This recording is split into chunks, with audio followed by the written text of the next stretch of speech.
Assalamualaikum warahmatullahi wabarakatuh. Bismillahirrahmanirrahim. Subhanaka la ilma lana illa ma 'allamtana innaka antal alimul hakim. Asyhadu an la ilaha illallah wa asyhadu anna Muhammadar Rasulullah. Allahumma shalli ala sayyidina Muhammad wa ala ali sayyidina Muhammad. Tentunya kita telah mendengarkan cuplikan pembacaan puisi yang berjudul Kekuasaan yang diciptakan oleh Bapak Haji Rusli Effendi, SPDI, SE, MSI. Pada video kali ini saya akan coba menafsirkan puisi tersebut. Puisi tersebut saya bagi menjadi 7 item biar mudah kita untuk memahaminya. Puisi penggalan pertama berbunyi, kekuasaan. Kekuasaan memang harus direbut. Tidak ada perbedaan tentang itu. Maksud penggalan puisi tersebut adalah bahwa semua orang boleh memiliki kekuasaan. Semua orang boleh memimpin. Dan itu tidak terbatas kepercayaan, keyakinan, jenis kelamin, golongan, maupun ras. Bukankah Allah telah jelaskan di dalam Al-Quran surah Al-Baqarah ayat ke-30 yang berbunyi, wa iza qala rabbuka lil malaikati inni ja'ilun fil ardi khalifah. Ingatlah ketika Tuhanmu berfirman kepada malaikat, sesungguhnya aku ingin menjadikan khalifah atau pemimpin di muka bumi. Inilah yang dimaksud dengan merebut atau mengambil kekuasaan, dan di dalam itu tidak ada perbedaan. Kekuasaan tidak boleh dan tidak didapatkan dengan cara mengincarnya. Kalaupun kekuasaan didapatkan dengan jalan seperti itu, dia tidak akan lama dan akan memiliki lubang besar yang tidak akan bisa ditutup.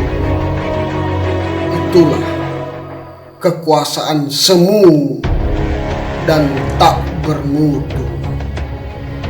Untuk mendapatkan kekuasaan atau memimpin, kita tidak boleh menggunakan cara-cara yang dilarang oleh agama ataupun cara-cara yang dilarang oleh hukum kita yang berlaku, seperti money politik, mengadu domba, memfitnah orang lain, menjatuhkan orang lain. Bayangkan kalau orang tersebut mendapat amanah sebagai pemimpin, dapat kita pastikan bahwa kebijakannya itu lebih banyak mengandung kemudaratan daripada kemanfaatan. Inilah yang pernah ditakutkan oleh seorang Syekh Muqbil bin Hadi Al-Wadi rahimakumullah.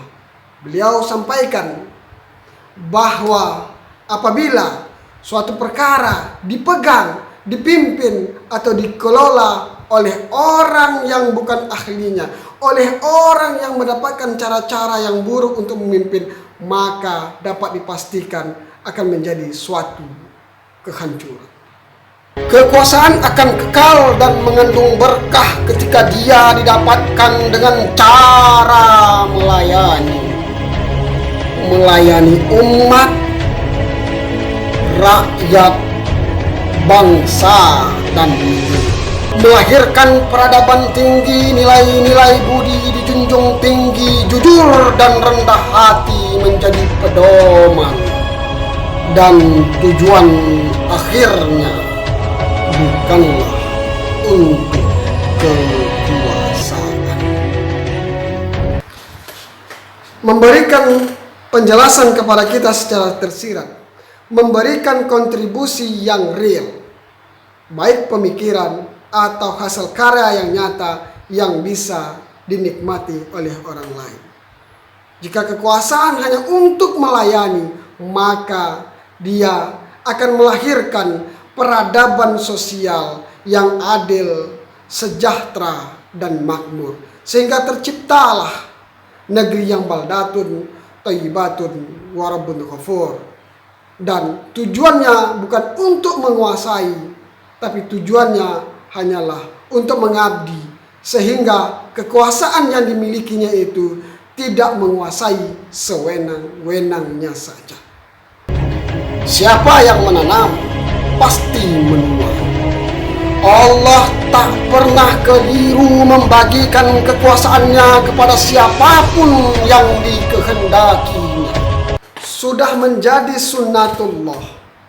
Siapa yang berusaha sungguh-sungguh untuk mendapatkan sesuatu, maka ia akan mendapatkannya. Karena Allah maha adil dalam membagi, karena Allah maha adil dalam memberi. Tetapi yang menjadi tanda tanya adalah apa yang telah kita dapatkan itu bermanfaat bagi kita atau tidak. Itu tergantung dari cara dan usaha yang kita lakukan. Kalau usahanya baik, maka yang kita dapatkan akan baik juga. Kalau usaha kita tidak baik, maka hasilnya juga akan tidak baik. Karena itu akan menjadi tanggung jawab kita untuk dihadapan oleh Allah Subhanahu wa Ta'ala.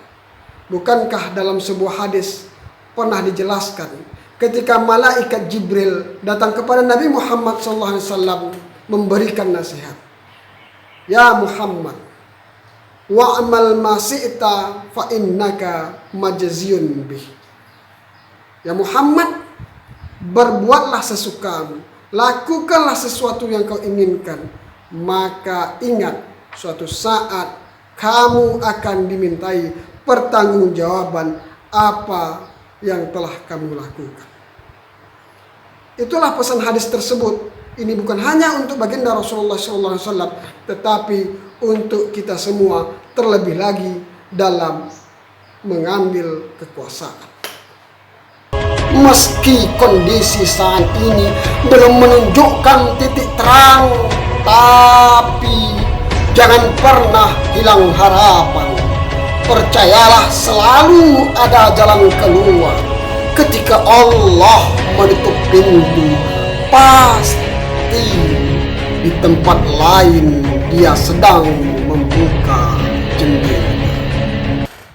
Penggalan puisi ini memberikan pengertian kepada kita. Apabila hasil yang kita dapatkan belum sesuai dengan harapan dan keinginan, berarti Allah menguji kita terlebih dahulu, menguji iman kita, menguji ketawakalan kita, dan menguji ikhtiar kita. Sebab Allah telah sebutkan di dalam Al-Quran, dalam surah Al-Baqarah ayat 155. Dan akan kami berikan mereka cobaan atau ujian berupa ketakutan, kelaparan, dan kekurangan harta, jiwa, dan buah-buahan.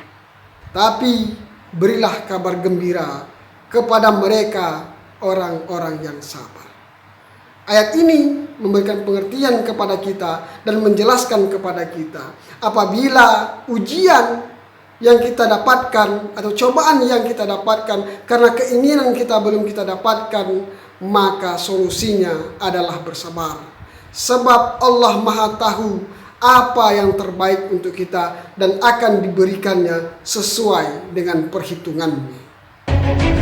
Yang perlu kita lakukan hanyalah kerja cerdas, keras, dan ikhlas. Ikhtiar cerdas pada setiap jalan-jalan kebenaran. Karena kekuasaan tidak akan bisa membanggakan jika ia dimenangkan tanpa jalan yang benar. Pada penggalan puisi terakhir ini menjelaskan kita harus berusaha sungguh-sungguh untuk mendapatkan kekuasaan itu dengan cara yang saling bermanfaat antara satu dengan yang lain, tanpa mengharapkan imbalan apapun dan tanpa menghalalkan semua cara. Ingatlah, kekuasaan jangan sempat meninakbobokkan, sebab kekuasaan akan tumbang jika ia sudah lancung dari tujuan.